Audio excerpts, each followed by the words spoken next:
இந்த வாசனை வரும்பொழுதுதான் நமக்கு நான் அப்படிங்கிற ஒரு அகங்காரம் ஏற்படுது. அந்த நான்கரை தன்மையற்ற நிலையில் இருக்கும் பொழுது நாம் மனம் ஒருநிலைப்பட்டு இருக்கும் பொழுது அங்க வாசனைக்கு இடமே கிடையாது. இந்த தேகத்தின் மூலமாகத்தான் நம்ம இந்த யோகமா இருந்தாலும் சரி, ஞானமா இருந்தாலும் சரி அடைய முடியும்.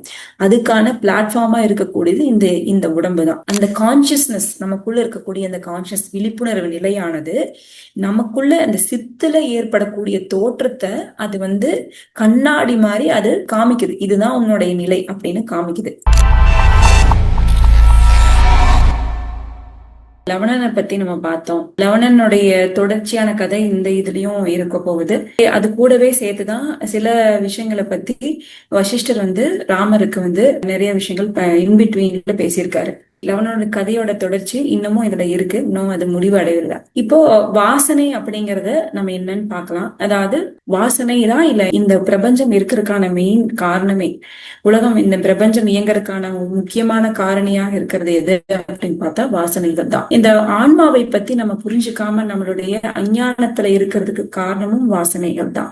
அந்த வாசனைகள் அப்படிங்கிறது என்ன அப்படின்னு பார்த்தோம்னா, பொதுவா நம்ம ஒரு விஷயத்த நம்ம எண்ணத்தால நம்ம எதை அதிகமா சிந்திக்கிறோமோ அது செயல்முறையில அடிக்கடி நம்ம செய்ய வேண்டிய நிர்பந்தம் நமக்கு ஏற்படுது. ஏன் ஏற்படுதுன்னா, அது நம்மளுடைய ஞாபகத்துல போய் தங்கிடுது. அந்த ஞாபகத்துல போய் நம்மளுக்கு தங்கும் போது என்ன ஆகுதுன்னா, நமக்கு அன்றாட வாழ்க்கையில அதை தினசரி ஒரு விஷயத்த நமக்கு செய்ய ஆரம்பிச்சிட்டோம் அப்படின்னா திரும்ப திரும்ப அதை நம்ம செய்யும் போது அது நம்மளுடைய பர்சனாலிட்டியா மாறிடுது. இது நான் தான், நான் இப்படித்தான் அப்படின்னு நான் சொல்றோம் இல்லைங்களா. நான் சுகந்தினா இப்படிதான், இல்ல இவங்கன்னா அப்படிதான். அப்ப இந்த பர்சனாலிட்டி எப்படி உருவகப்படுத்திக்கிறது அப்படின்னா இந்த வாசனைகளின் காரணமாகத்தான். இப்போ நமக்குன்னு ஐடென்டிட்டி உருவாகிறதுக்கு காரணமே இந்த வாசனைகள் தான். இந்த வாசனைகளுக்கு ஒரு பொருள் இல்ல, இதுக்கு ஒரு உருவம் கிடையாது, இதுக்கு இதை உணரவும் முடியாது. இது எப்படி உணர முடியும், இது எப்படி தெரிஞ்சுக்க முடியும் அப்படின்னு பார்த்தோம்னா, ஒருவருடைய செயல்பாட்டை நம்ம உற்று நம்ம கவனிக்கும் போது அவருடைய வாசனை என்ன அப்படிங்கறது நம்மளால தெரிஞ்சுக்க முடியும். இப்ப ஏதாவது அவர் ஈர்க்கப்பட்டு திரும்ப திரும்ப ஒரு விஷயத்த பண்ணிக்கிட்டே இருக்காங்களோ அதை வச்சு நம்மளால புரிஞ்சுக்க முடியும் இதுதான் அவங்களுடைய வாசனைகள் அப்படிங்கிறது. இப்ப பொதுவா அடிப்படையா இதை எப்படி சொல்லலாம் அப்படின்னு பார்த்தோம்னா, இன்றைய நடப்பானது எப்படி எதையின் அடிப்படையில் நடக்குதுன்னா நேற்றைய வாசனைகள் அடிப்படையில் நடக்குது. நாளைய நடக்க போவது எல்லாமே இன்று நம்ம என்ன வாசனையில் இருக்கோமோ அதைப்படிதான் நடக்க போகுது. அஞ்ஞானத்துல நம்ம இருக்கும் பொழுது நமக்கு இந்த வாசனை பற்றியான விழிப்புணர்வு நமக்கு சுத்தமாவே இருக்கிறதுக்கான வாய்ப்புகள் இல்லை. ஞானம் அப்படிங்கிறது உதிக்கும் பொழுது அஞ்ஞானமானது முழுமையா நீங்கும். அது எதுக்கு உவமையா சொல்றாங்க அப்படின்னா, சூரிய ஒளி பட்ட உடனே பனியானது எப்படி மறையுதோ அது போல நடந்துடும் அப்படின்னு சொல்றாங்க. அப்போ அந்த ஞானம் உதிக்கும் வரைக்கும் நம்ம என்ன செய்யணும் அப்படின்னு பார்க்கும்போது ஆத்ம நோக்கத்தோட இருக்கணும். ஆன்ம நோக்கத்தோட இருக்கும் பொழுது இந்த வாசனைக்கு இடமே இல்லை. இந்த வாசனை வரும்பொழுதுதான் நமக்கு நான் அப்படிங்கிற ஒரு அகங்காரம் ஏற்படுது. அந்த நான்கரை தன்மையற்ற நிலையில் இருக்கும் பொழுது நாம் மனம் ஒருநிலைப்பட்டு இருக்கும் பொழுது அங்க வாசனைக்கு இடமே கிடையாது. இப்ப மனதை ஒருநிலைப்படுத்தும் பொழுது ஆட்டோமேட்டிக்கா வாசனையானது அங்க செயல்படாம அதோடைய சிறத்தன்மையை அது இழக்க ஆரம்பிக்குது.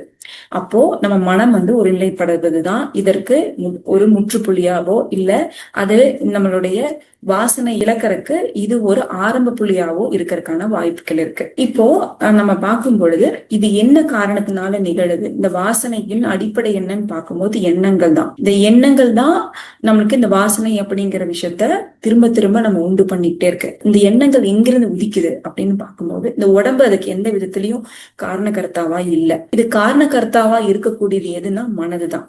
இப்போ ஆட்டோமேட்டிக்கா திரும்ப திரும்ப எதுக்குள்ள நம்ம போயிட்டு இருக்கோம்னா மனசுதான் எல்லாமே காரணம் அப்படிங்கிறது. அப்போ மனம்தான் இதுக்கு காரணமா இருக்கு. இந்த வாசனை மனத்திலிருந்துதான் எண்ணமான உதிக்குது. அந்த எண்ணத்தை செயல்முறையாக்குறோம்.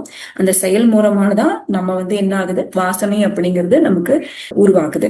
அப்போ இதுக்கு காரண கர்த்தாவா இருக்கிறது எதுன்னு பார்த்தோம்னா மனம்தான். அப்போ எங்கிருந்து இது என்னவா சொல்றாங்க அப்படின்னா சங்கல்பம்னு சொல்றாங்க. சங்கல்பம்னா ஒரு விஷயத்த நான் நடத்தணும்னு நினைக்கிறேன், அது என்ன, அது சங்கல்பமா இருக்கு. இந்த சங்கல்பம் அப்படிங்கிறது எதுவாக மாறுது, ஞாபகமா போய் நிக்குது. ஞாபகத்துல எனக்கு ஒரு விஷயம் இருக்கும் பொழுது நான் திரும்ப திரும்ப அதை விஷயத்த நான் செஞ்சுட்டே இருப்பேன். அது என்னவா போகுது, ரூடியாக மாறுதுங்கிறாங்க. அந்த ரூடி அப்படிங்கிறது ஒண்ணுமே இல்ல, ஹேபிட்டா மாறுது. அந்த ஹேபிட்டா மாறும் பொழுது அது என்னுடைய வாசனைகளாக மாறுது. இப்ப இது எப்படி நம்ம பண்ண முடியும்னா, சங்கல்பத்தால தானே, மனதின் சங்கல்பத்தால தானே இந்த எண்ணமானது உதிக்குது. அதன் மூலமாக தானே இந்த வாசனை வருது. அதே மனதின் சங்கல்பத்தாலதான் இந்த வாசனையும் நம்ம நிறுத்த முடியும். எப்படி? இதை பத்தியான புரிதல் ஏற்படும் போது, இப்போ நான் ஏதோ ஒரு காரணத்தால ஏதோ ஒண்ணு என்னை இழுத்துக்கிட்டு போயிட்டு இருக்கு, ஏதோ ஒண்ணு என்னை இதை செய்ய தூண்டுது. அது எதுக்கு காரணம்? நானே அறியாம என் மனதானது எனக்குள்ளேயே இயங்கிக் கொண்டே இருக்கு, அதனால நிறுத்த முடியல. அதுக்கு காரணம் என்ன? அதுவே அதுக்கு ஒரு ஹேபிட் ஆயிப்போச்சு அப்படிங்கிற விஷயத்த நான் தெளிவா உணரும் பொழுது, அப்போ நான் ஒரு சங்கல்பத்துக்குள்ள வரேன். இந்த மனதான நான் ஒடுக்கணும், அதுக்கு என்ன முயற்சி நான் ஈடுபடலாம் அப்படின்னு சொல்லி சங்கல்பத்தாலேயே தான் நம்ம அதாவது ஒரு அஃபர்மேஷன், நான் இதை பண்ணியே ஆகணும் அப்படின்னு ஊர்ஜிதமா நம்பி நம்மளே நம்மளுடைய மனதை ட்ரெயின் பண்ணி அதைய முழுவதுமா நம்மளுடைய எண்ணங்களை குறைப்பதன் மூலமாக தான் இந்த வாசனையிலிருந்து நம்ம விடுபட முடியும் அப்படின்னு சொல்றாங்க. சரி, பந்தம் அப்படின்னா என்ன? இந்த வாசனையினாலதான் பந்தம்ங்கிறது உருவாகுது. அதாவது சம்சார பந்தம் அப்படின்னாலே சம்சாரம்னு சொல்லுவாங்க. சம்சார வாழ்க்கையில தான் நம்ம எல்லாருமே இருக்கிறோம். இந்த சம்சார பந்தம் ஏற்படுறதுக்கு காரணம் ஸ்மரணை அப்படின்னாலே மெமரி, அதாவது ஞாபகங்கள் அப்படிங்கிறது தான். இந்த மெமரி ஏன் உருவாகுது, அதாவது மெமரி ஏன் உருவாகுதுன்னா அதுக்கு காரணம் எண்ணங்கள் தான். அந்த எண்ணம் ஏன் உதிக்குது அப்படின்னா அதுக்கான காரணம் ஆட்டோமேட்டிக்கா எங்க போகுதுன்னா நம்மளோட ஆசைகள், இச்சைகள் தான். அப்போ இந்த மறைமுகமா இன்னொரு டெக்னிக் நம்ம எப்படி இதை கொண்டு போலாம், நம்மளுடைய வாசனைகளை அறிஞ்சு நம்ம கொஞ்சம் கொஞ்சமா குறைக்கலாம் அப்படின்னு பார்க்கும்போது, நம்ம ஆசைகளை குறைத்துக் கொள்வதுதான் அப்படிங்கிறேன். ஆசைகள் குறைக்கும் பொழுது ஞாபகம் அப்படிங்கிறது கொஞ்சம் கொஞ்சமா அழிய ஆரம்பிக்கும். அதுக்கான தேவை ஏற்படாம அந்த ஞாபகம் முழுமையா என்ன ஆகும், எனக்கு இங்க தேவையே இல்லை அப்படின்னு கொஞ்ச நாள்ல அதோடைய பலனை கொஞ்சம் கொஞ்சமா குறைக்க ஆரம்பிக்கும். அப்போ இது எப்படி, என்ன மாதிரியான ஒரு உதாரணம் சொல்றாங்கன்னு பார்த்தோம்னா, நிழல் சூரிய பிரகாசத்தை அடையணும்னு முடிவு எடுத்துருச்சு அப்படின்னா, அப்போ அந்த நிழலானது என்ன பண்ணணும், அது கண்டிப்பா நாசம் அடையும். நிழலானது நாசம் அடையும் போதுதான் கண்டிப்பா அந்த சூரிய பிரகாசம் அதை அனுபவிக்க முடியும். அதே மாதிரிதான் அஞ்ஞானம் அப்படிங்கிற ஒரு விஷயம் முழுமையா அது நாசம் ஆகணும் அப்படின்னா நமக்கு என்ன பண்ணணும் அப்படின்னா, இந்த ஞான ஒளி நமக்கு வரணும் அப்படின்னா இந்த அஞ்ஞானம்ங்கிறது முழுமையாக நாசம் அடையணும். எப்படி ஒரு நிழல் சூரிய பிரகாசம் அடையணும் அப்படின்னா அது அதுவாவே கண்டிப்பா நாசம் அடைஞ்சாதான் அது நடக்கும். அதே மாதிரி அஞ்ஞானம் முழுசா நாசம் அடைஞ்சாதான் ஞானமானது உதிக்க முடியும் அப்படின்னு சொல்றாங்க. இன்னொன்னு என்ன அப்படின்னு பார்த்தோம்னா, இந்த நிர்மலமா இருக்கு இந்த ஆகாயம், ஆனா மேல பார்க்கும்போது நமக்கு எப்படி தெரியுதுன்னா நீல நிறத்துல தெரியுது. ஆனா உண்மை என்னன்னு நான் ஆராய்ஞ்சு பார்த்தோம்னா அது நீல கலர்லயே இல்லை. அது அதாவது நிறமற்ற கருப்பா தான் இருக்கு, சூன்யமா இருக்கு. அதுதான் உண்மை. ஆனா நீல நிறமா நமக்கு காட்சி அளிக்குது. அது காட்சி அளிக்கிறதுனால அதுதான் உண்மை அப்படின்னு நம்ம நம்ப முடியாது. அதை ஆராய்ச்சி பண்ணி அது உண்மைத்தலை என்ன அப்படின்னு நம்ம பார்க்கும்போது அங்க எதுவுமே இல்லை, அங்க சூன்யம் மட்டும்தான் இருக்கு அப்படிங்கிறது தான் உண்மையிலும் உண்மை. அது மாதிரிதான் இந்த பந்தமும் இந்த அஞ்ஞானமும் ஏற்படுறதுக்கான காரணம் என்ன? வாசனைகள் தான். வாசனைனால இது ஏற்படுது. அகைன் பந்தத்தினால வாசனைகள் அதிகரிச்சுக்கிட்டே போயிட்டு இருக்கு. இப்போ இந்த பந்தமும் அஞ்ஞானமும் பாக்குறதுக்கு ஒரு மாதிரியா தெரியுது. ஆனா உண்மை நிலை என்ன அப்படின்னு நம்ம தெரிஞ்சு பார்க்கும் பொழுது நம்ம ஞானம் அடைய முடியும் அப்படின்னு அவங்க சொல்றாங்க. இப்போ இத வால்மீகி சொல்றாரு. இப்ப புரிஞ்சுதா நான் என்ன சொல்றேன்னு? இப்படிதான் இந்த வாசனைகள் ஒரு மனுஷனை பாடாப்படுத்தி ஒருத்தனை திரும்ப திரும்ப அவன் மனதுல ஒரு விஷயத்த கொண்டு போய் இந்த மாதிரி நடத்துது அப்படின்னு சொல்றாரு. அதுக்கு இந்த ராமர் ரொம்ப பிரகாசமாயிருது அவருடைய முகம். ரொம்ப நன்றி தெரிவிச்சுக்கிறாரு. நல்லா புரிஞ்சுது எதனால நடக்குதுன்னு எனக்கு நல்லா புரிஞ்சிச்சு அப்படின்னு சொல்லிட்டு திரும்பவும் ஒரு கேள்வி கேட்கிறாரு. திருப்பி இந்த லவணனுடைய கதைக்கு வர, இந்த லவணன் நிஷ்டையாரான்லே, அதாவது கொஞ்ச நேரம் அவன் மயங்கிறானோ இல்ல தூங்கிடுறான்னு நம்ம வச்சுக்கலாம். அந்த லவணன் நிஷ்டையாயிரான், தூங்குறான் இல்லைங்களா? அந்த சமயத்துல அவனுக்கு ஒரு கனவு ஏற்படுது. அந்த கனவுல சண்டாளி அப்படிங்கிற ஒரு பெண்ணை சண்டாள குலத்தை சேர்ந்த ஒரு பெண்ணை கல்யாணம் செஞ்சுட்டு அந்த பெண்ணோட அவன் வயசாற வரைக்கும் அந்த பெண்ணோடய வாழ்ந்துட்டு, அந்த வாழ்ந்து முடிக்கிற காலத்துல அவன் திடுக்கிட்டு எந்திரிக்கும் போது பார்க்கும் பொழுது அது கனவா தெரிஞ்சிருக்கு. இதுதான் போன டைம் நம்ம பார்த்தது இல்லைங்களா? இப்போ அதை பத்தி ஏன் அவனுக்கு அப்படி ஒரு நிலை ஏற்படணும், ஏன் அவன் நிஷ்டையாகணும், அதாவது தூக்கத்துல அவனுக்கு இதெல்லாம் தெரியணும் அப்படின்னு அவர் கேள்வி கேட்கிறாரு. அதுக்கு அவர் இவர் பதில் சொல்றாரு. அரிச்சந்திர குலத்துல இருக்கக்கூடிய இந்த லவணன் அப்படிங்கிற இந்த ராஜாமானவன் ராஜசூய யாகம் அவன் செய்து முடித்தான். அது எப்படி செய்யறாருன்னா, ராஜசூய யாகம் மற்றும் மற்றவங்களை போல அவன் செய்யல, மானசீகமா அவன் செய்யறான். மானசீகமா 1.5 வருஷ காலம் இந்த ராஜசூய யாகம் மானசீகமா செய்யறான். அவன் உண்மையாலுமே செய்யல, மானசீகம் மனசுக்குள்ள அவன் செய்யறான். அப்ப செஞ்சபடியால பொதுவா அந்த ராஜசூய யாகம் செய்யறவங்க வெளி தேசத்துக்கு போய் 12 வருஷ காலம் சஞ்சரிச்சு பல கஷ்டங்களை அனுபவிக்கணும். ஆனா அவன் மானசீகமா அவன் செஞ்சனால அந்த மனசுலயே அந்த விஷயத்த அவனை கொண்டு போகணும் அப்படிங்கிறதுக்காக வேண்டி மனது ரீதியாவே அவன் வேற இடத்துல போய் இருந்து அவனுக்கு அந்த கஷ்டத்தை எல்லாம் அனுபவிச்ச மாதிரியான உணர்வு நிலை அவனுக்கு ஏற்பட்டிருக்கு. இந்த அனுபவத்தை கொடுத்த அந்த வித்தைக்காரன் யாரும் ஒரு தேவதூதன் தான் அப்படின்னு சொல்லி அவர் சொல்றாரு. இப்ப இதை வச்சு உனக்கு நல்லா புரிஞ்சிருக்கும், மனதாகிய புருஷன் தான் இது எல்லாத்துக்குமே காரணமாக இருக்கு. இப்போ இத தெளிவா ஒருத்தன் புரிஞ்சுட்டான் அப்படின்னா யோக பூமியில 7 வித பக்குவ நிலையில ஏதாவது ஒன்னாவது அடையலாம் அப்படின்னு சொல்றாரு. அப்போ உடனே இவரு கேக்குறாரு, அது என்ன யோக பூமின்னு சொல்றீங்க, அது என்ன 7 வித பதவிகள் அப்படின்னு சொல்றீங்க, அது என்னன்னு எனக்கு சொல்லுங்க அப்படின்னு இவர் கேக்குறாரு. இப்ப அந்த 7 வித மானிட பிறவியை பத்தி அவர் சொல்ல ஆரம்பிக்கிறாரு. அதாவது இந்த யோக பூமி அப்படிங்கிறது என்ன அப்படின்னா நம்மளுடைய இந்த தேகம் தான். இந்த தேகத்தின் மூலமாகத்தான் நம்ம இந்த யோகமா இருந்தாலும் சரி ஞானமா இருந்தாலும் சரி அடைய முடியும். அதுக்கான பிளாட்ஃபார்மா இருக்கக்கூடியது இந்த உடம்பு தான். இந்த உடம்பைத்தான் நம்ம யோக பூமின்னு சொல்றோம். இந்த 7 வித பதவிகள் ஒருத்தனுக்கு அமையிறது எதை பொறுத்து இருக்குது அப்படின்னா அவனுடைய பாவ புண்ணியங்கள் கர்மாக்களை வைத்தது இது நடக்கிறது. அதை வைத்து அவனுக்கு அந்த பக்குவ நிலை, அதாவது ஒவ்வொரு விதமான நிலைப்பாடுகள் அவனுக்கு ஏற்படுது. அந்த நிலைப்பாடுகள் 2 அதாவது பிரிக்கலாம். எதை வச்சு அதாவது பிரிக்கலாம் அப்படின்னா, ஒன்னா ஞானத்தை ஒட்டி இருக்கும் அல்லது அஞ்ஞானத்தை தழுவி இருக்கும், இல்ல 2ம் கலந்து இருக்கும். இப்படிப்பட்ட ஒரு நிலையில தான் இந்த 7 விதமான மானிட பிறவிகள் இருக்கும். சரி, இந்த 7 வித பதவிகளான்னு என்ன சொல்றாரு, அதுக்கு முன்னாடி என்ன சொல்றாருன்னா, யாரு எந்த நிலையில இலைப்பாற்றல இருந்தாலும் கடைசியில அவங்க கண்டிப்பா அவங்களுடைய கடைசியா முக்தின்னு போய் சேர்றது உறுதிதான். ஆனா அதுக்கான கால அவகாசம் வேணா ஒவ்வொருத்தருக்கும் ஒவ்வொரு விதமான நிலைப்பாட்டுல இருக்கலாம். ஒவ்வொருத்தருக்கு பல ஜென்மங்கள் ஏற்படலாம், சில பேருக்கு சில ஜென்மங்கள் எடுக்கலாம், அவர்களுடைய பக்குவ நிலை பொறுத்து. ஆனா ஒரே இடத்தை நோக்கிதான் எல்லாரும் செல்றாங்க அப்படின்னு சொல்றாரு. சரி, இப்ப இந்த 7 வித பதவிகள் என்ன, பக்குவ நிலைகள் என்ன அப்படின்னு பார்த்தோம்னா, முதல் நிலை அதாவது அந்த 7வது நிலை அப்படின்னு பார்க்கும்போது இவங்க ஜட பொருளை நம்பி இருப்பாங்க. அதாவது மானிட்டரியா அவங்க வாழ்க்கையை ஓட்டிட்டு இருப்பாங்க. ஸ்பிரிச்சுவல் லைஃப பத்தி ஆன்மீக உலக பத்தியான விழிப்புணர்வு ஒரு துளி கூட இருக்காது. பொருள் நாட்டம் அதிகமா இருக்கும், தேக நாட்டம் அதிகமா இருக்கும். பொருள் ஈட்டுதுல அவங்க ரொம்ப மும்முரமா இருப்பாங்க. எதை பத்தி அவங்களுடைய ஜென்மம் அடுத்த ஜென்மம் பாவம் புண்ணியம் இதை பத்தி எந்த விழிப்புணர்வும் இல்லாம பொருள் சேர்க்கறதுல மட்டும் அவங்களுடைய நோக்கம் இருந்துட்டு இருக்கும். இதுதான் 7வது பக்குவ நிலை அப்படின்னு சொல்றாங்க. இந்த நிலையில இருக்கிறவங்களுக்கு அவங்களோட சுய இச்சையை கொஞ்சமாவது கட்டுப்படுத்தி சுய ஒழுக்கத்தோட நல்லொழுக்கத்தோட கொஞ்சமாவது வாழ்ந்தாங்க அப்படின்னா அடுத்த நிலைக்கு அவங்க போறதுக்கான வாய்ப்புகள் இருக்கு அப்படின்னு சொல்றாரு. அடுத்த நிலை என்ன அப்படின்னு பார்த்தோம்னா ஜாகிரதை, அதாவது சொப்பன ஜாகிரதை அப்படின்னு சொல்றாரு. அடுத்த பதவின்னு சொல்றாரு. அது பதவி நிலை எப்படி வேணாலும் எடுத்துக்கலாம். சொப்பன ஜாக்கிரதை நிலை அப்படின்னு சொல்றாங்க. இந்த சொப்பன ஜாக்கிரதை நிலையில இருக்கிறவங்க இந்த வாழ்க்கை தான் சத்தியம்னு நினைப்பாங்க. இந்த வாழ்க்கை இப்ப நான் வாழ்ந்துட்டு இருக்கேன், இப்ப நான் உயிரோடு இருக்கேன், இது மட்டும் தான் சத்தியம், வேற எதுவுமே சத்தியம் கிடையாது, இதுதான் உண்மை, வேற எதுவுமே உண்மை கிடையாது அப்படின்னு கண்மூடித்தனமா நம்புற நிலையில இருப்பாங்க. இவங்களுக்கு ஒரு அளவுக்கு கடவுளுடைய பரம்பொருளின் உணர்ச்சியிலிருந்து ஏதாவது ஒரு சில நல்லெண்ணங்கள் ஏற்பட்டு சற்று அவங்களோட சீர்திருத்தம் பண்ணிப்பாங்க. அவங்களோட வாழ்க்கையில சீர்திருத்தம் பண்ணிட்டாங்க அப்படின்னா அடுத்த நிலைக்கு அவங்க உயர்வாங்க.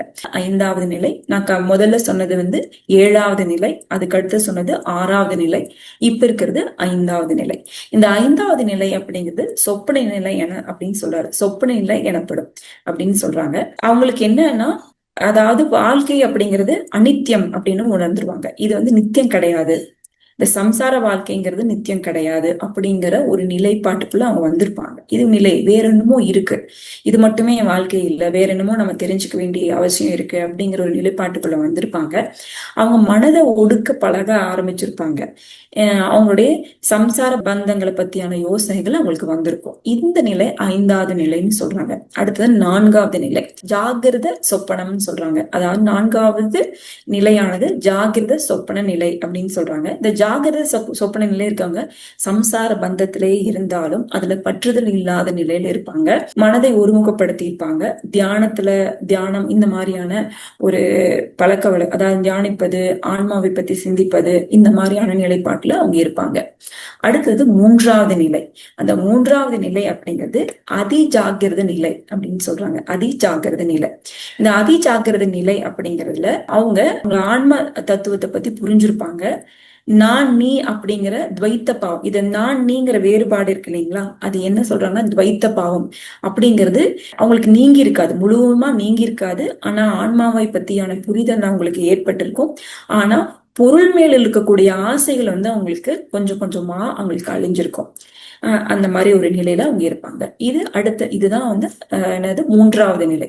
அடுத்தது இரண்டாவது நிலை. இரண்டாவது நிலை இது ஜாகிரதை நிலை எனப்படும் அப்படின்னு சொல்றாங்க. ஜாகிரதை, வெறும் ஜாகிரதை நிலை அப்படின்னு சொல்றாங்க.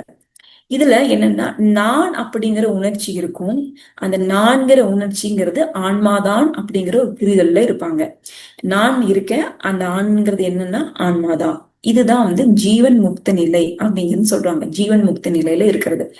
இந்த ஜீவன் முக்த நிலையில இருக்கிற கடைசி நிலை, அதாவது அதாவது ஏழாவது நிலைன்னு சொல்லுவோம் இல்லையா, அந்த ஏழாவது நிலை அப்படிங்கிறது விவேக முக்தர் அப்படின்னு சொல்றது. அந்த விவேக முக்தர் நிலையில் இருக்கக்கூடியவங்க எல்லா விதமான அணுக்களிலுமே அவங்களையே ஐக்கியப்படுத்திப்பாங்க, அந்த அணுவுல ஐக்கியப்படுத்திப்பாங்க. அவங்க எல்லா இடத்துலயும் இருப்பாங்க. இப்படிதான் குறிப்பிட்டு இந்த இடத்துலதான் இல்லாம இந்த பிரபஞ்சத்துல முழுவதுமாவே அவங்க பரவி நிற்கக்கூடிய ஒரு நிலையில இருப்பாங்க. அவங்கதான் விவேக முக்தர் அப்படின்னு சொல்றாரு. இதுதான் சொல்லக்கூடிய 7 நிலைப்பாடுகள், 7 நிலைப்பாடு இருக்கக்கூடிய மனிதர்கள் அப்படின்னு சொல்றாங்க. அடுத்தது அவர் என்ன சொல்றாருன்னா, பொதுவா பார்க்கும் பொழுது இந்த பிரம்மம் தான் எல்லாத்துக்குமே காரணமா இருக்கு. இப்போ திருப்பியும் அந்த ஒரு எக்ஸாம்பிள் சொல்றாரு. என்னன்னா, ஒரு வளையல் செய்யறோம், வளையல் கம்மல், ஆனா அது எதால செய்யப்பட்டது அப்படின்னு பார்க்கும்போது தங்கத்தாலதான் செய்யப்பட்டது. அது மாதிரிதான் இந்த பிரம்மத்தாலதான் இந்த மொத்த பிரபஞ்சமே உருவாயிருக்கு.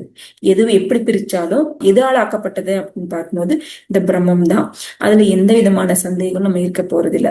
இந்த பிரபஞ்சம் அப்படிங்கிறது அந்த பிரம்மத்துலதான் இருந்துதான் உருவாகிருக்கு. அந்த பிரம்மத்திலிருந்து உருவாகக்கூடிய விஷயங்கள் எப்படி அஞ்ஞானத்துக்குள்ள நம்மளுக்கு கொண்டு போய் நம்ம சிக்க வைக்குது அப்படிங்கிறத இந்த லவணனுடைய கதை மூலமா நமக்கு தெளிவா புரிஞ்சிருக்கோம் அப்படின்னு அவர் சொல்றாரு.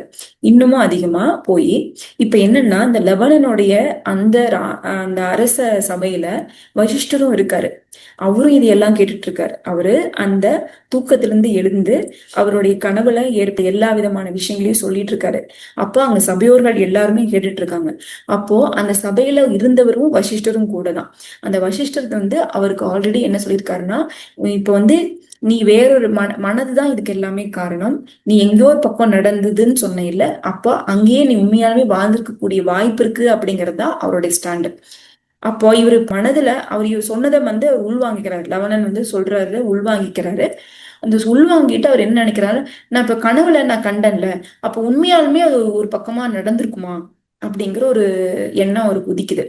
அப்போ உதிச்சுன்னா அவர் யோசிக்கிறாரு. அவர் சரி நம்ம போய் உண்மையாலுமே அந்த மாதிரி ஒண்ணு இருக்கான்னு நான் கண்டுபிடிச்சாகணும் அப்படின்னு முடிவு எடுக்கிறாரு. அப்போ அவங்களுடைய படையில எல்லாம் கூட்டிட்டு அவர் என்ன பண்றாரு, போய் பார்த்துட்டு தான் வந்துடுவோம். உண்மையாலுமே என் கனவுல நான் தூங்கிட்டு இருக்கும் போது ஒரு சண்டாள குலத்தை பாக்குறேன், சண்டாளிங்கிற ஒரு பெண்ணை திருமணம் செய்துக்கிறேன், எனக்கு ஒரு 4 பெண் குழந்தைகள் பிறக்குதுங்கிறது கனவுல நான் கண்டேன். அது உண்மையாலுமே இருக்குமான்னு அவருக்கு கண்டுபிடிக்கணும் இப்போ அப்படின்னு நினைச்சிட்டு இப்ப கிளம்புறாரு. கிளம்பி போகும்போது அவரு ஞாபகப்படுத்துற அந்த கனவுல என்னென்னலாம் பார்த்தாரோ அதை பேஸ் பண்ணி அவரு பல இடங்கள் தாண்டி போறாரு. விந்திய மலையை தாண்டி போறாரு, பல காடுகள் தேசங்கள் எல்லாம் தாண்டி போய் கடைசியில அவர் கனவுல பார்த்த மாதிரியே ஒரு கிராமத்தை அவர் பாக்குறாரு. அதே கிராமத்துக்குள்ள உள்ள பாக்குறாரு. அவருக்கு வியப்படைகிறாரு. என்ன காரணம், அவர் கனவுல பார்த்த கிராமம், அதே ஜனக்கூட்டம், அதே உற்றார், அதே உறவினர்கள் எல்லாருமே கொஞ்சம் கூட மாறாம அப்படியே இருக்கிறாங்க. அதை விட ரொம்ப முக்கியமான விஷயம் என்ன அப்படின்னு பார்த்தோம்னா, அவர் கடைசியில வந்து பஞ்சப்பட்டினியால அந்த கனவுல நடக்குது என்னன்னா, வயதான காலத்துல பஞ்சம் பட்டினியாகுது. தன்னையே அவரு அதனால எரித்து அதை வந்து தன்னோட மனைவிக்கும் குழந்தைகளுக்கும் அவங்க அந்த மாமிசை சாப்பிட்டு அவங்க உயிர் படைச்சுக்குங்கிற நிலையில தீ மூட்டி உள்ள இறங்கலாம் போதுதான் அவர் விழிப்படைகிறார். அந்த அந்த மனைவியோட சுற்றத்தார் எல்லாம் இருக்காங்க இல்லைங்களா, அந்த பொண்ணுக்கு ஏற்பட்ட இந்த மாதிரி ஒண்ணு இப்படி அவளுக்கு ஆயிப்போச்சே அப்படின்னு அவங்க நினைச்சு வருத்தப்பட்டுட்டு இருக்காங்க. அதையும் அவர் பாக்குறாரு.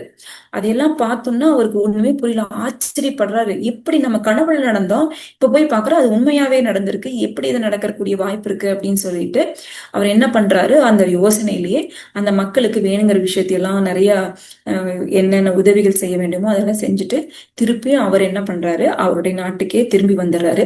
திரும்பி வந்ததுக்கு அப்புறம் அவரோட குழப்பம், பயங்கரமான குழப்பம் அதிகமாயிருச்சு. இப்ப வசிஷ்டர்ட்ட அவர் கேட்டிருக்காரு, லவணன் கேட்டிருக்காரு, எப்படி இது வாய்ப்பு இருக்கு, என்ன நான் கனவுல பார்த்து நிஜமாலுமே இருக்கே, போனா அதே ஒரு ஊர் இருக்கு, அதே உற்றார்கள் இருக்காங்க, அதே ஆட்கள் இருக்காங்க, ஆனா பார்த்தா இங்கேயும் நான் வாழ்ந்துட்டு இருக்கேன், இது எப்படி வாய்ப்பு இருக்கு அப்படின்னு சொல்லி அவர் கேட்கிறாரு. அதுக்கு இவர் பதில் சொல்ல ஆரம்பிக்கிறாரு.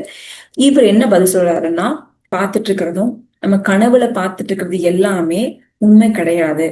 கனவுல நம்ம சில சமயம் அசம்பாவிதம் நடக்கிறதா நம்ம பாக்குறோம், சில பேர் இறந்துட்டாதா கூட நம்ம பாக்குறோம், சில விதமான கஷ்டங்கள் வர்றதா கூட நம்ம பாக்குறோம். அதே மாதிரி நம்ம மனதுல கற்பனை பண்ணி கூட ஒரு சில காட்சிகளை நம்ம கொண்டு விழிப்போடு இருக்கும் போது நம்மளால அதை அனுபவிக்க முடியுது. நம்ம இப்படி விழிச்சிருந்தாலும் கூட என் மனதுல கற்பனை பண்ணி ஒரு சில விஷயத்த நடந்ததா நான் கற்பனை பண்ணிக்கிறதுக்கு என்னால முடியுது. தூங்கிட்டு இருக்கும் போதும் கூட என்னால ஒரு சில விஷயங்கள் நடந்ததாக என்னால நினைச்சுக்க முடியுது. இப்போ இதெல்லாம் நடக்குது. ஒரு ஒரு கன நேரத்தை கூட எனக்கு நீண்ட நேரமா என்னால கற்பனை பண்ணிக்க முடியும், ஒரு நீண்ட நேரத்தை ஒரு கன நேரமா கூட என்னால கற்பனை பண்ணிக்க முடியும். என் மனதுக்கு அந்த அளவுக்கு ஒரு சக்தி இருக்கு. இப்ப இது எல்லாம் எங்க இருந்து பிரதிபலிக்குது அப்படின்னு பார்க்கும்போது உன்னுடைய விழிப்புணர்வுல இருந்துதான். அதுல சம்வித் அப்படிங்கிறாங்க. சம்வித்னா என்னன்னா உங்க விழிப்புணர்வு நிலை, கான்சியஸ்னஸ்ல இருந்து. அந்த கான்சியஸ்னஸ் ஒரு கண்ணாடி ஒரு விஷயத்த எப்படி பிரதிபலிக்குதோ, அதுக்கு இது நல்லதா கெட்டதான்னு எதுவுமே தெரியாது, என்ன இருக்கோ அதை அப்படியே பிரதிபலிச்சு காமிச்சது. அது மாதிரி அந்த கான்சியஸ்னஸ், நமக்குள்ள இருக்கக்கூடிய அந்த கான்சியஸ் விழிப்புணர்வு நிலையானது நமக்குள்ள அந்த சித்துல ஏற்படக்கூடிய தோற்றத்தை அது கண்ணாடி மாதிரி அது காமிக்குது, இதுதான் உன்னுடைய நிலை அப்படின்னு காமிக்குது. ஆனா இது உண்மையும் கிடையாது, பொய்யும் கிடையாது. ஒரு பெரிய மலை இருக்கு, அந்த பெரிய மலைய கண்ணாடி பார்க்கும்போது அந்த கண்ணாடியில முழு உருவம் தெரியுது. அது எவ்வளவு பெரிய மலையா இருந்தாலும் சின்ன கண்ணாடி வச்சு முழு உருவத்தையும் பார்க்க முடியும். அப்ப அந்த மலை சின்னதுன்னு சொல்ல முடியுமா? இல்ல. அது மாதிரிதான் எதுவுமே உண்மையும் கிடையாது, பொய்யும் கிடையாது, இது எல்லாமே ஒரு கற்பனை தான் அப்படின்னு அவரு சொல்றாரு. இப்ப இந்த விந்திய மலைச்சாடல்ல அந்த சண்டால கிராமத்துல லவணன் ஒரு சொப்பனமா பார்த்தது அவனுடைய மனதுல ஏற்பட்டக்கூடிய பிரதிபிம்பம் தான், அவனுடைய ப்ரொஜெக்ஷன் தான், அவன் பிரதிபிம்பம்னு சொல்லலாம். இல்ல அவன் மனதுல இருக்கக்கூடிய ஆசைகளை இப்படி பூர்த்தி செஞ்சுட்டான்னு சொல்லலாம். இதுல எப்படி வேணாலும் நம்ம வச்சுக்கலாம் அப்படின்னு சொல்றாங்க. இப்போ சொப்பனத்துல, அதாவது நம்ம கனவுலையோ விழிப்புணர்வுலையோ நம்ம ஒரு விஷயத்த நம்ம பாக்குறோமா ஆறுத்தோம்னா இது எப்படி வேணாலும் நம்ம எடுத்துக்கலாம். இன்னொரு வகையை எப்படி எடுத்துக்கலாம்னா, சத்தியமும் இல்லை இது அசத்தியம் இல்லை அப்படின்னு நம்ம எடுத்துக்கலாம். நம்ம பார்க்கக்கூடிய விஷயம் நம்ம அசத்தியம் ஆகாது. ஆனா நம்மளுக்கு ஒரு விஷயம் மறைக்கப்பட்டது இல்லைங்களா, அது சத்தியமாகாது, அதுவும் சத்தியமாகாது. இது சத்தியமும் ஆகாது, அது அசத்தியமும் ஆக போறது இல்லை. அதாவது காட்சியில நம்ம பாக்குறோம், அது அசத்தியமாகாது. அதே மாதிரி காணப்பட்டு மறைக்கப்பட்டதும் அசத்தியமாகறதுக்கு வாய்ப்பு இல்லை. அதுவும் சத்தியம் இல்லை, இதுவும் அசத்தியம் இல்லை. அப்போ இதுல நம்ம ஒரு விஷயத்த மட்டும் நம்ம புரிஞ்சுக்க முடியும், என்ன அப்படின்னா நம்ம என்ன அப்பத்திக்கு பாக்குறோமோ அது உண்மை அப்படிங்கிறது நமக்கு தெரியுது. இப்போ கனவுல ஒரு விஷயத்த நம்ம பாக்குறோம், அது அப்பத்திக்கு அது நிஜமா தெரியுது, அவ்வளவுதான். இப்பத்திக்கு நான் ஒண்ணு பாக்குறேன், அது எனக்கு இப்போ சத்தியமா தெரியுது, அவ்வளவுதான். இல்லையோ அந்த நேரத்தை பொறுத்துதான் அது சத்தியம் அசத்தியம்னு நம்ம முடிவு பண்ணிக்கிறோம். கனவுல அது சத்தியமா தானே இருந்தது, ஆனா விழிக்கும் போது அது பொய்யாயிருச்சு, அவ்வளவுதானே. அது மாதிரிதான் இது சொல்றாங்க. இப்போ இது எல்லாமே எங்க உதிக்குது, உதிக்குதுன்னா கண்டிப்பா அந்த கான்சியஸ்னஸ்ல இருந்து தான். இந்த கான்சியஸ்னஸ்ல இருந்து தான் இது எல்லாமே பிரதிபிம்பமா அதாவது பிரதிபலிக்குது, எல்லாமே பிரதிபலிக்குது. கண்ணாடி ஒரு விஷயத்த பார்க்கும்போது எப்படி பிரதிபலிக்குதோ அது போல இந்த கான்சியஸ்னஸ், அதாவது அந்த விழிப்புணர்வு நிலவையானது அப்படியே அது பிரதிபலிக்குது. ஆனா அந்த கண்ணாடி வந்து எது அப்படி இருக்கோ அதை அப்படியே காமிக்குது. ஆனா அதை அப்படி காமிக்கிறதுக்கு வந்து அந்த கண்ணாடி காரணம் இல்ல. அது எப்படி இருக்கோ அது காமிக்கிறது மட்டும்தான் அதோட வேலை. அது காரணமா இருக்க போறது இல்ல. அது மாதிரிதான் இந்த விழிப்புணர்வு நிலை வந்து இப்ப காமிக்கிற இந்த இதுதான் நடக்குது அப்படின்னு காமிக்கிறதுக்கு, இதுதான் உன் நிலை அப்படின்னு காமிக்கிறதுக்கு அது காரணமாக இருக்கிறது இல்ல. அப்ப எது வந்து சித்துல வந்து உதிக்குதோ அதை தான் காமிக்குது. அதுக்கு அந்த கான்சியஸ்னஸ்க்கு அதுக்கு வந்து அதோட இது கிடையாது. அப்ப இதுதான் கான்சியஸ்னஸ் ஜஸ்ட் பிரதிபலிக்குது, சித்துல ஏற்பட்ட விஷயங்களை பிரதிபலிக்குது. ஆனா கான்சியஸ்னஸ் அதாவது விழிப்புணர்வு நிலை அதற்கு அது காரணமா இல்லை. எப்படி வந்து ஒரு கண்ணாடி வந்து எது இருந்தாலும் நல்லது கெட்டதை காமிக்குதோ அது மாதிரி அது செயல்படுது, அவ்வளவுதான்.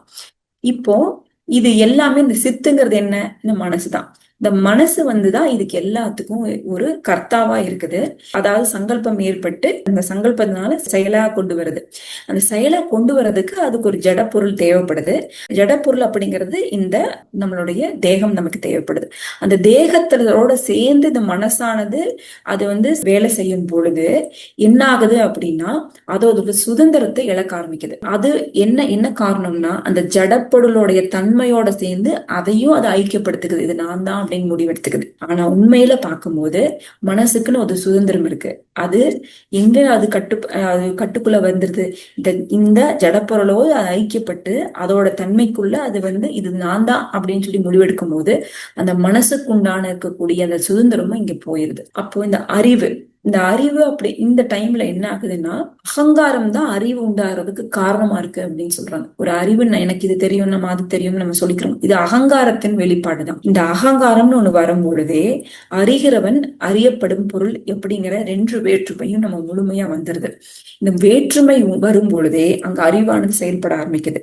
அந்த அறிவு செயல்படும் போதே அதுக்கு அகங்காரம் தான் முழுமையா காரணமா இருக்கு அப்படிங்கறதுதான் உண்மை. இப்போ நான்கிற உணர்வு அடையணும் அப்படின்னா இந்த அகங்காரம் அடையணும். அகங்காரம் மற்றவனுக்கு அறிவு அப்படிங்கிறது தேவைப்படாது. ஏன்னா அவன் எல்லாமே அறிஞ்ச ஒருத்தனா இருப்பான். எல்லாமே தெரிஞ்ச ஒருத்தனுக்கு எதையுமே சொல்ல வேண்டிய அவசியம் இல்லை அப்படிங்கிற நிலையில இருப்பான். அந்த நிலையில இருக்கப்போ எப்பவுமே தன்னோட அறிவை வெளிப்படுத்தி தான் அப்படிங்கிற அகங்காரத்தை இன்னும் வந்து அதிகப்படுத்தணுங்கிற நோக்கம் அவனுக்கு இருக்காது. இதுதான் வந்து அவங்க சொல்லக்கூடிய விஷயமா இருக்கு. இப்போ இந்த சாப்டரோட எண்டுக்கு நம்ம வந்துட்டோம். இந்த மொத்த சாப்டர் கிட்டத்தட்ட ஒரு 10 பகுதிகள் வந்து பாத்தீங்கன்னா இந்த சாப்டர் பத்தியானதான் இருக்கு.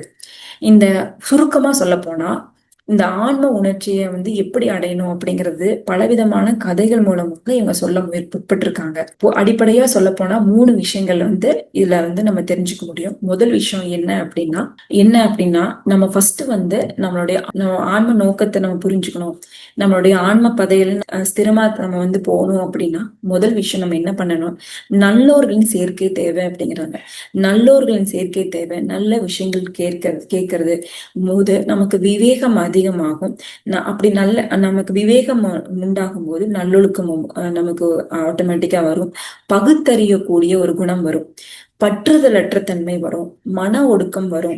அதே மாதிரி நான் நீ அப்படிங்கிற அந்த துவைத்த பாவம் அப்படிங்கிறது நீங்க ஆரம்பிக்கும். அப்போ நல்லோர்களின் சேர்க்கை, நல்லவர்களின் பேச்சு, இந்த மாதிரி விஷயத்த கேட்கறது ரொம்ப அவசியம் அப்படின்னு ஃபர்ஸ்ட் விஷயமா சொல்றாங்க. 2வது என்னன்னா சம்சாரத்தை வந்து விடுதலை அடையணும் அப்படின்னா முக்கியமா தடையா இருக்கிறது இந்த வாசனைகள் தான். இந்த வாசனை வந்து எது விதமான பலன்களா கொடுக்குதுன்னா மோகமும் மரணமும் வந்து நமக்கு வந்து பலனா கொடுக்குது. அந்த பலனை எது அனுபவிக்குதுன்னா இந்த தேகத்தை தான் பாதிக்குது. இந்த மோகமா இருக்கட்டும், இந்த மரணமாகட்டும், எதை பாதிக்குதுன்னா இந்த தேகத்தை தான். ஆனா துன்பம், நமக்கு இன்பம் இருந்தாலும் சரி துன்பம் வந்தாலும் சரி அதை மனதை பாதிக்குது. இப்போ இதுல இருந்து என்ன தெரியுது அப்படின்னா நம்ம வாசனைகளை முழுமையா ஒழிச்சா மட்டும்தான் நமக்கு நம்ம ஆன்மாவை அடைய முடியும்னு தெரியுது. அப்போ வாசனைகள் குறைக்கணும் அப்படின்னா மனதை நம்ம ஒடுக்கினால் மட்டும்தான் இந்த வாசனைகளானது கொஞ்சம் கொஞ்சமா அதனுடைய வலுவை இழக்க ஆரம்பிக்கும். அதாவது நம்மளுடைய பிடிச்ச விஷயங்கள், நம்ம அன்றாடம் செய்யக்கூடிய விஷயங்கள், நம்ம ஒரு விஷயத்த திரும்ப திரும்ப செஞ்சுக்கிட்டே இருக்கணும்னா அது எதுக்காக செய்யறோம், அது செய்யறதுக்கான அவசியம் என்ன, இது ஏன் நம்ம செய்யறோம் அப்படின்னு பகுத்தறிஞ்சு அது எதெல்லாம் தேவையில்லையோ அதையெல்லாம் நம்ம கொஞ்சம் கொஞ்சமா நீக்கிட்டோம். ஒண்ணு. இன்னொன்னு என்ன, ஆசைகள், தேவையில்லாத ஆசைகள். இது தேவையில்லாத ஆசைகள் நமக்கு தெரியும் போது அது கொஞ்சம் கொஞ்சமா குறைக்கும் போது வாசனைகளுடைய பலமானது குறைஞ்சு போய் மன ஒடுக்கத்துக்கு அது ஒரு காரணியா அமைவதற்கான வாய்ப்பு இருக்கு. இது ரெண்டாவது விஷயமா சொல்லலாம். மூணாவது பாத்தீங்கன்னா, இந்த பிரபஞ்சம் அப்படிங்கிறது இந்த பிரம்மத்திலிருந்து தான் வந்திருக்கு. எப்படி வந்து இந்த சூரியன் வந்து உதிக்கும் போது அதோடைய கிரணங்கள் எல்லாமே எப்படி வந்து உடனடியா வேலை செய்ய ஆரம்பிக்குதோ, அது போல மனசு வந்து வேலை செய்ய ஆரம்பிக்கும் போது இந்த பிரபஞ்சம் எல்லாமே நமக்கு தெரிய ஆரம்பிக்குது. இதுதான் எல்லாமே பிரம்மா தான். எல்லா சித்துனோ அகங்காரம்னோ எப்படி நம்ம கூப்பிட்டாலும் எல்லாமே, எந்த விதத்துல எது கூப்பிட்டாலும் எல்லாமே இந்த பிரம்மத்துலதான் வந்து அடங்குது. இப்படி இருக்கும் பொழுது நம்ம வந்து எப்படி வந்து இதை பிரிக்க முடியாது. இந்த பிரபஞ்சம் வந்து பிரம்மத்திலிருந்து தான் உருவாயிருக்குங்கிறது எந்த மாற்றமும் இல்லை. ஒரு எப்படி நம்ம வேறு வித வார்த்தைகளை கூப்பிட்டு நம்ம வந்து சொல்லிட்டாலும் சரி, நம்ம வேற வேற விஷயங்களா நம்ம பார்த்துட்டாலும் சரி, எல்லாத்துக்கும் மூல காரணியா இருக்கிறது என்னன்னா இந்த பிரம்மம் தான். இதை வந்து உணரணும் அப்படின்னா நம்ம ஆத்ம விசாரணை ஒண்ணுதான் முக்கியம். ஆத்ம விசாரணை அப்படிங்கிறது நம்ம தெளிவா செய்யும் பொழுது முழுமையா நம்ம வந்து ஒவ்வொரு விஷயத்துக்கும் என்ன காரணம், ஏது, மற்றவங்களுடைய செயல்பாட்டுக்கான காரணம், நம்மளுடைய செயல்பாட்டுக்கான காரணம், உலகம் ஏன் இந்த நிலையில் இருக்கு அப்படிங்கிற ஒரு தெளிவான ஒரு விளக்கம் நம்ம மனதுல புரிய வரும். இதுக்கு ஆன்ம விசாரணம் முழுமையா தேவை. இந்த 3 விஷயத்தை கடைபிடிக்கும் போதே நம்ம ஆன்மாவின் உணர்ச்சியை நம்ம அடைய முடியும் அப்படிங்கிறது தான் இந்த சாப்டரோட நோக்கமா இருக்கு. இதுல ஒரு விஷயத்த நம்ம பிடிச்சிட்டாலே போதும், அடுத்தடுத்த விஷயங்கள் ஆட்டோமேட்டிக்கா நம்மளுக்கே வேண்டாம்னு சொன்னா கூட அது நடந்தே தீரும். அப்படிங்கிறது தான் எங்களுடைய முக்கியமான ஒரு விஷயமா இருக்கு. நன்றி.